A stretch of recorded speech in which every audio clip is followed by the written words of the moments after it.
नमस्कार, मैं हूं अजय। स्वागत है आपका बिग इंटरव्यू में।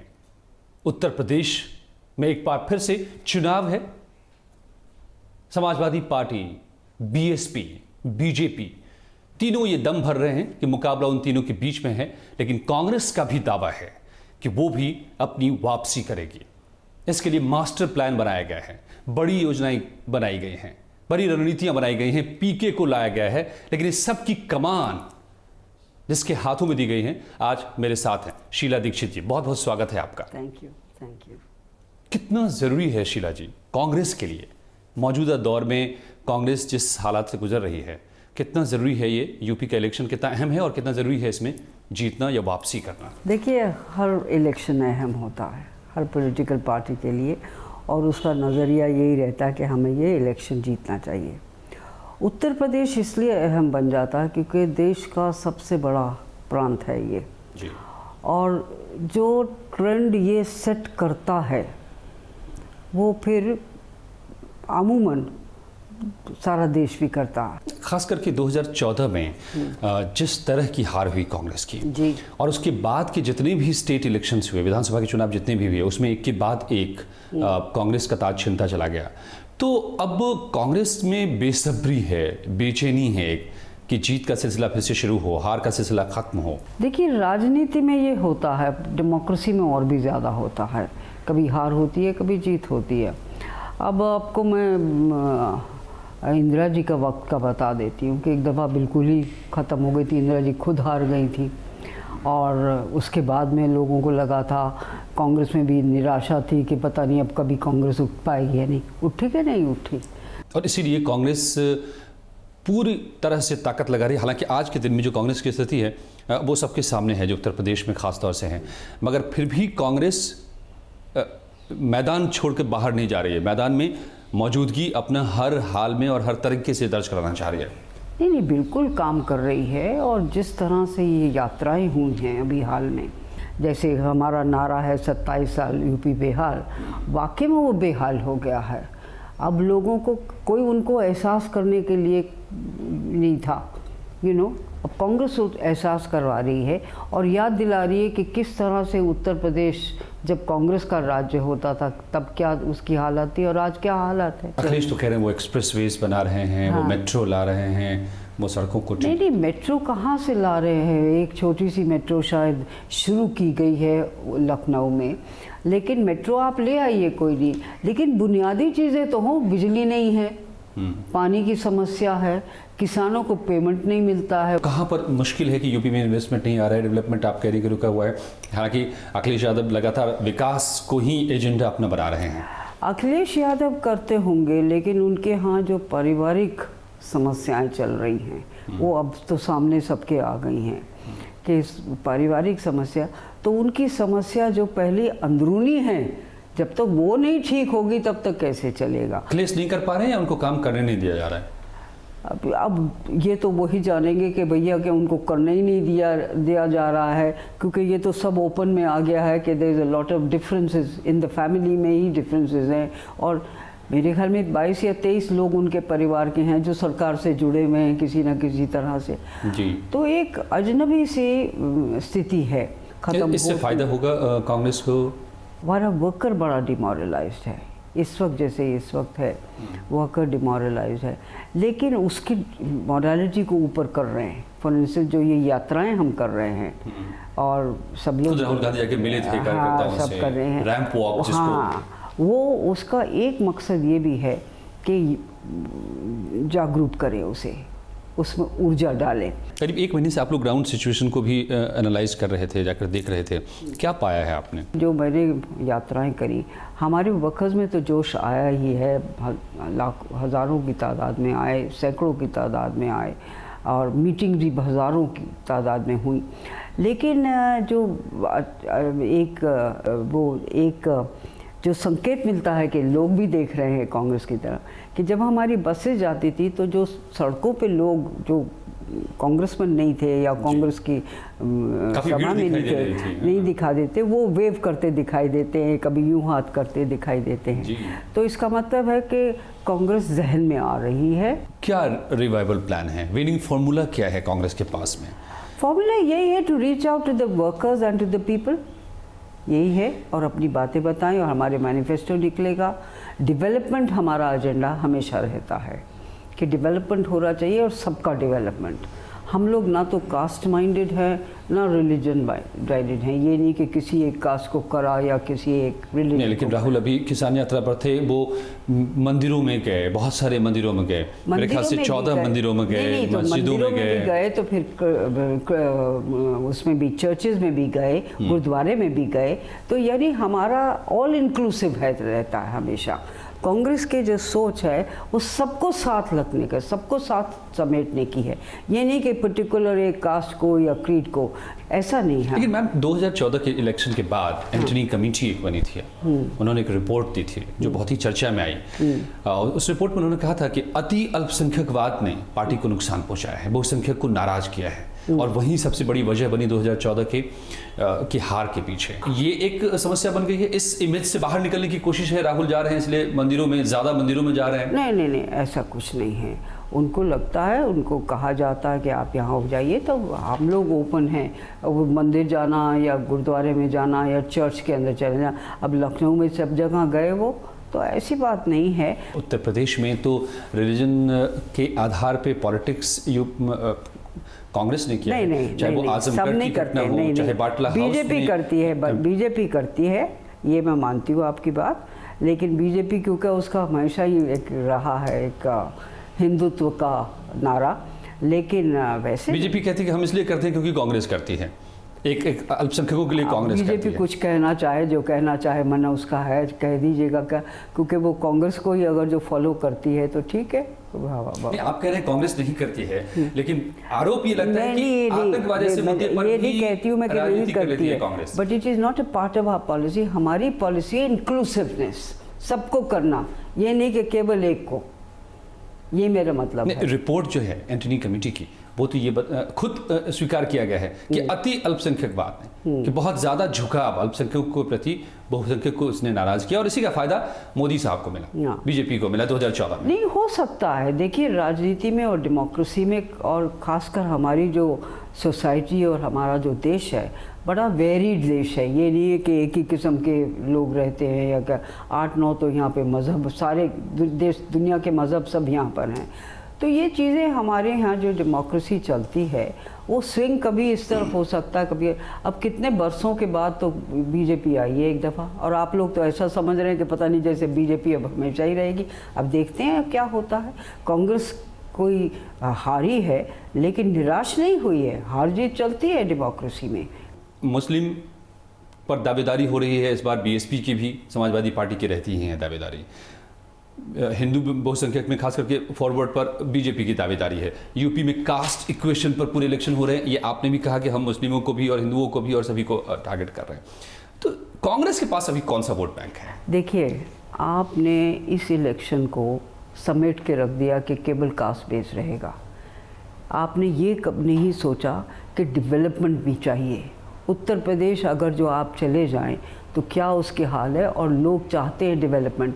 लोग चाहते हैं कि हमारे बच्चों को अच्छी पढ़ाई मिले, लोग चाहते हैं कि हमें अच्छा पानी मिले, लोग चाहते हैं कि हमें बिजली मिले, लोग चाहते हैं कि हमारी सड़कें ठीक हो, बसें अच्छी मिलें। ये सब हैं। 15 साल तक आपने दिल्ली में रूल किया, दिल्ली को बदला, दिल्ली में बहुत सारा काम किया, ये सब ने देखा है, पूरे देश ने देखा है। लेकिन आपके उस काम से ज़्यादा चर्चा हुई कि ब्राह्मण चेहरा को कांग्रेस ने उतारा है। ये एक यूपी की सच्चाई है, आप मानेंगे इस बात को? चर्चा करें वो, लेकिन कारण यही था कि अगर जो काम दिल्ली में हो सकता है, जो फुल स्टेट नहीं है। देखिए, दिल्ली में स्टेटहुड नहीं है और दिल्ली डिपेंडेंट है ऑन अदर सेंट्रल गवर्नमेंट और दिस थिंग, तो वो उसके बावजूद काम हुआ दिल्ली में। तो काम की वजह से लिया गया। इत्तेफाक से ब्राह्मण भी हूँ, ये महज इत्तेफाक है। हाँ, ब्राह्मण हैं। हाँ, ब्राह्मण है, इस पर भी सवाल उठा दिए गए हैं कि ब्राह्मण हैं क्या शीला दीक्षित? ओहो, सवाल तो सब किस्म के उठते हैं। और राजनीति में क्योंकि जब से मीडिया बहुत छा गया है तो सवाल और किस्म के कर, क्या करूं मैं, मेरा नाम है दीक्षित। इस पर भी आप सवाल उठाएंगे कि नहीं, क्यों हमने नाम नहीं, ये सवाल उठाए गए हैं सियासी बिरादरी से। नहीं, आप ही लोग तो उठा रहे हैं ना। आप लोग कह रहे हैं कि क्यों ये मैं दीक्षित है। अब है हूँ मैं दीक्षित, बाई चांस हूँ, महिला भी हूँ, क्या करूँ। आप विकास की बात कर रही हैं शीला दीक्षित, विपक्ष ये भी सवाल उठा रहा है। विकास की बात अखिलेश भी कर रहे हैं, विकास की बात बीजेपी भी कर रही है, तमाम योजनाओं के साथ वो अब परिवर्तन यात्रा भी कर रहे हैं। ये उठा रहे हैं कि 10 साल आप सेंट्रल में थे, आपने यूपी के लिए क्या ऐसा कर दिया?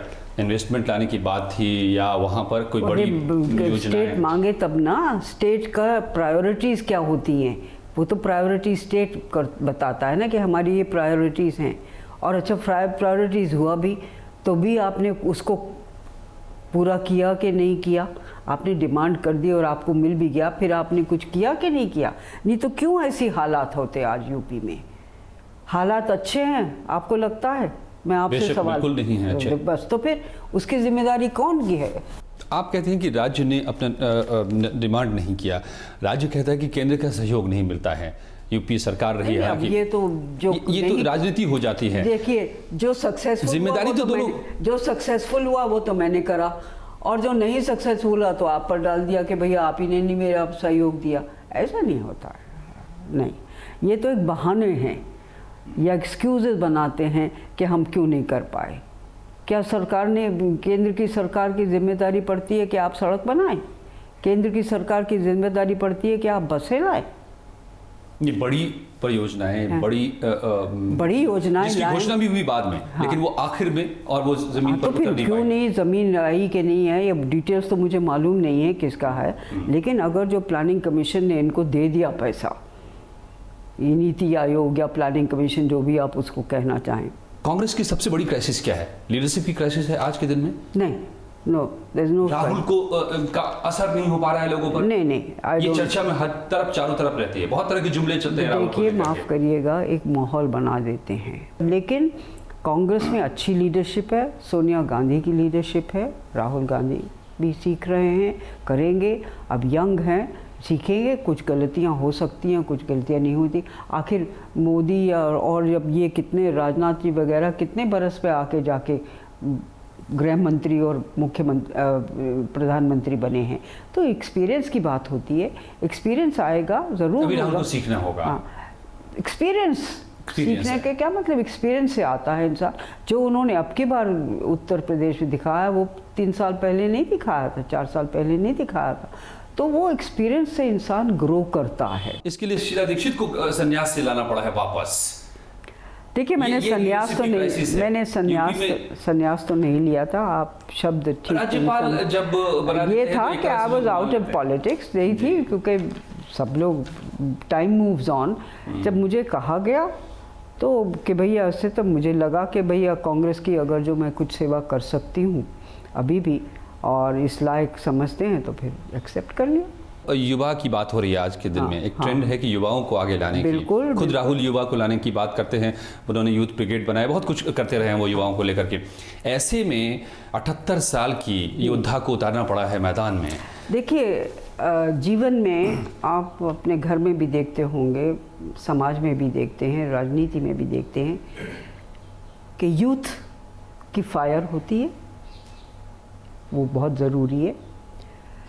लेकिन एक्सपीरियंस भी काम आता है। तो एक्सपीरियंस और यूथ दोनों कॉम्बिनेशन हो जाए, ये नहीं कह सकते कि हम यूथ के बिना काम कर सकते हैं, ये नहीं कह सकते हमें एक्सपीरियंस बिल्कुल नहीं चाहिए। दोनों की आवश्यकता होती है। अखिलेश युवा मुख्यमंत्री हैं, युवाओं को उन्होंने चार्म किया था 2012 में, मैंने देखा था, पूरे यूपी में मैं घूम रहा था, और वो बड़ी वजह बनी उनकी जीत की भी। तो यूथ को फोकस किया जा रहा है, करना चाहिए। ऐसे में ये आपके लिए, आपका तजुर्बा तो आपका बेमिसाल है, लेकिन एज फैक्टर आपके लिए लायबिलिटी का काम करेगा या एसेट का काम करेगा? नहीं, इक्वली इम्पोर्टेंट कि जो यूथ है, जो यंग है, उसको फ्यूचर के लिए हम केपेबल बना दें। जो मॉडर्निटी है, अभी तो लैपटॉप दिए हैं, अब लैपटॉप्स देकर ठीक हो गया, बहुत अच्छी बात है, पता नहीं कितने मिले, कितनों को नहीं मिले, कितने कैसे मिले, क्या मिले, क्वालिटी, ये सब बातें पर मैं जिक्र नहीं करना चाहती हूँ। लेकिन what is the use of a laptop if you cannot go from your city to the next city? अच्छा, लॉ एंड ऑर्डर की क्या हालत? के बाद नहीं, यूपी नहीं, लॉ एंड ऑर्डर की क्या हालत है? बेशक ये सबसे बड़ा सवाल है, सबसे बड़ा सवाल है मौजूदा सरकार पर कि आप लॉ एंड ऑर्डर ही नहीं मेंटेन कर पा रहे हैं, तो आपका जो दायित्व बनता है गवर्नेंस का, the first thing is to give security to everybody, वो कहाँ गया? नहीं, तो लोग ये सवाल उठा रहे हैं कि क्यों शीला दीक्षित को लाना पड़ा, यूपी में लीडर नहीं थे? नहीं, ऐसी बात नहीं है। मैं यूपी की हूँ। देखिए, मैंने अपना पॉलिटिकल करियर यूपी से शुरू करा है। जब मैं दिल्ली आई थी तब मुझे लोग यही कहते थे कि यहाँ क्यों आ गई, तुम तो बाहर की हो। शीला दीक्षित जा सकती हैं, लेकिन यूपी में जो कांग्रेस लीडरशिप रही है, कांग्रेस पार्टी रही है, वहां पर कोई लीडरशिप डेवलप नहीं हो पाई। नहीं, अब हो कि अगर जो हो सकता है कभी कभी एक लीडरशिप का क्राइसिस आता है, लेकिन ऐसा नहीं थी। लीडर्स हुए, आए भी गए भी, कामयाब शायद जितना होना चाहिए था from the election point of view नहीं हो पाए, लेकिन वो होगा। और ये तो नहीं है कि अब क्योंकि 27 साल नहीं हुआ तो इसे आप चैप्टर बंद कर दिए। शीला जी, जब आप यूपी में जा रही हैं तो ये भी सवाल उठाए गए, आपके आते ही जो 2-4 सवाल उठाए गए, उसमें एक सवाल ये भी था कि जब दिल्ली की मुख्यमंत्री थी शीला दीक्षित तो यूपी के लोग उनको बोझ लगते थे। अब वहीं यूपी आ रही है तो यूपी के लोगों पर वो क्या लगेंगे? नहीं, बोझ कैसे लगते थे? ये आपका एक बयान बहुत ही चर्चा में बयान आया वो भी था। ट्विस्ट करा गया था, माफ करिएगा। वो ट्विस्ट नहीं, आपने नहीं किया होगा, वो ट्विस्ट किया गया था। मैंने कहा कि हमारे यहाँ और ये जो फ्लाईओवर साउथ दिल्ली में है, उस फ्लाईओवर पर के वक्त मैंने कहा था कि अगर जो उत्तर प्रदेश और बिहार के लोग ना आए यहाँ तो हमारी जो ये योजनाएं हैं डेवलपमेंट की, फ्लाईओवर्स की, डेवलपमेंट की, सड़कों की, बिल्डिंग्स की, स्कूल बिल्डिंग्स की, कॉलेज बिल्डिंग्स की, यूनिवर्सिटीज़ की वगैरह, ये हम न बना पाएंगे। तो ये उसको ट्विस्ट कर दिया कि क्यों आ रहे हैं। अब नहीं कहा था ये कि वो संसाधनों पर बोझ बढ़ता जा रहा है, जो बाहर से लोग आ रहे हैं। कभी नहीं कहा। वो उनकी वजह से तो बहुत सारा काम दिल्ली में होता है भाई। मैं एक बार राहुल जी के लीडरशिप के सवाल को समझ लूं। 2012 में जब इलेक्शन हुआ था तो larger than life Rahul ji को पोर्ट्रे किया गया था, लेकिन 18 से 24 कर पाए सिर्फ। उसके बाद 2014 में इलेक्शन होता है तो पार्टी 2 पर सिमट जाती है, 2 सीटों पर।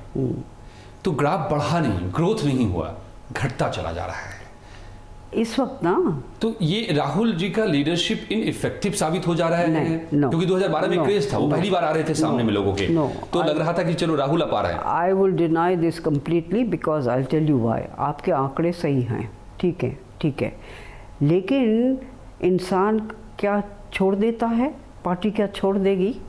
हम करेंगे, हारेंगे भी, जीतेंगे भी, ये बात नहीं है। तो करिश्मा जो है गांधी परिवार का या राहुल गांधी का, वो क्या करिश्मा किसी और में है, मुझे बता दीजिएगा। आज मोदी जी का जो करिश्मा है उसके सामने राहुल फीके पड़ जाते हैं। आपको लगता है?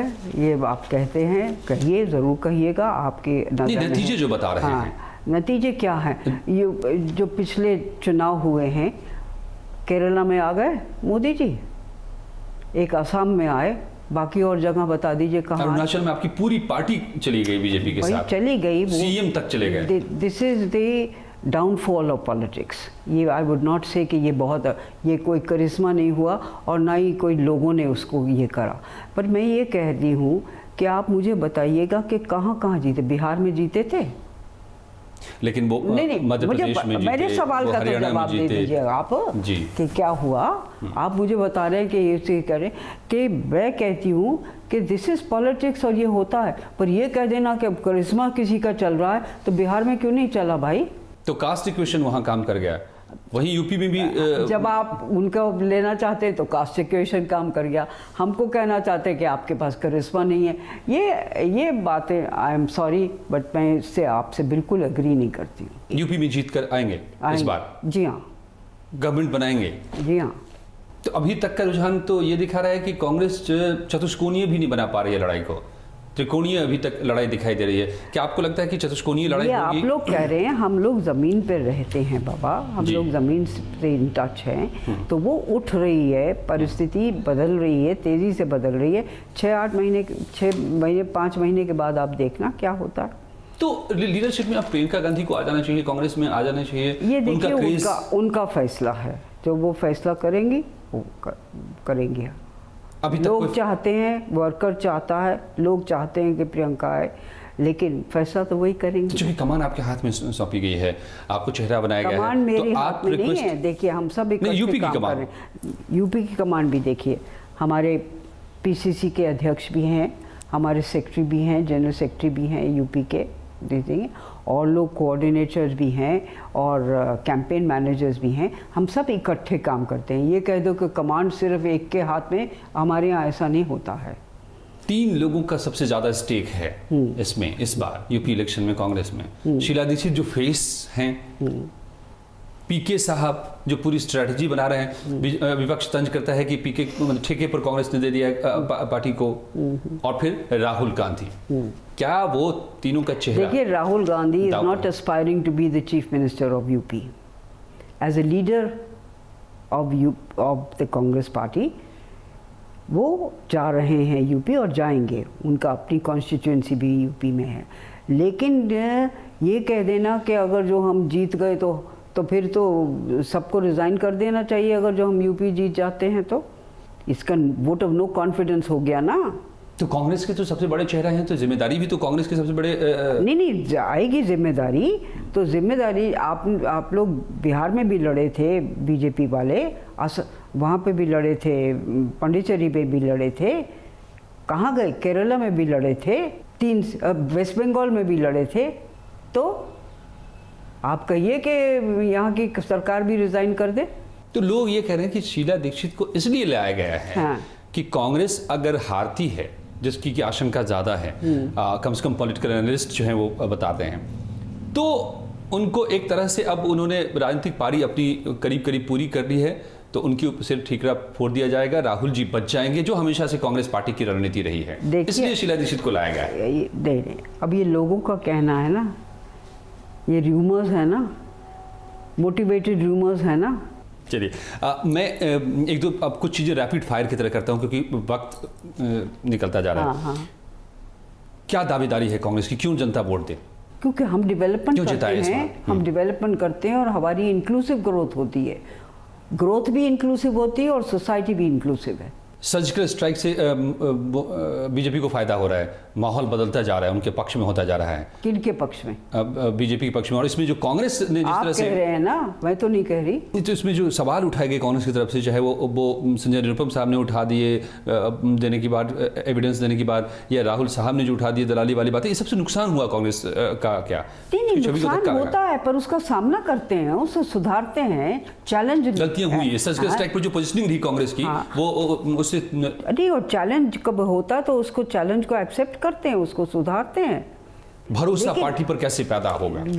कर रहे हैं, वही तो हम लोग कर रहे हैं, भरोसा कर रहे हैं, लोगों को याद दिला रहे हैं और लोग रिस्पॉन्ड कर रहे हैं। सबसे बड़ी बात यह है कि हाँ रिस्पॉन्ड कर रहे हैं कि हाँ ये वाकई में 27 साल में कुछ नहीं हुआ यूपी में। डाउन आती जगह इंडस्ट्री थी यूपी में, कानपुर में इंडस्ट्री थी, कन्नौज में इतर था, बनारस में बहुत अच्छा काम चलता था। आज बुनकरों के पास जाके चले जाओ, रो रहे हैं। गठबंधन कोई बनेगा? हाँ, कांग्रेस का हो सकता है। महागठबंधन जैसे बिहार में बना था, उसका फायदा भी हुआ। हाँ, हो सकता है। अब ये इस वक्त कहना तो बड़ा मुश्किल है कि गठबंधन नहीं होगा या होगा नहीं होगा। इस वक्त काम इस पे हो रहा है, मतलब कोशिश हो रही है। नहीं, उस वक्त कोई चर्चा नहीं है उसके बारे में। उत्तर प्रदेश को लेकर के कोई एक बड़ा सपना जो शीला दीक्षित ने संजोया हो, क्योंकि अब वो लीड कर रही हैं उत्तर प्रदेश में, पार्टी को चेहरा बनकर आई हैं।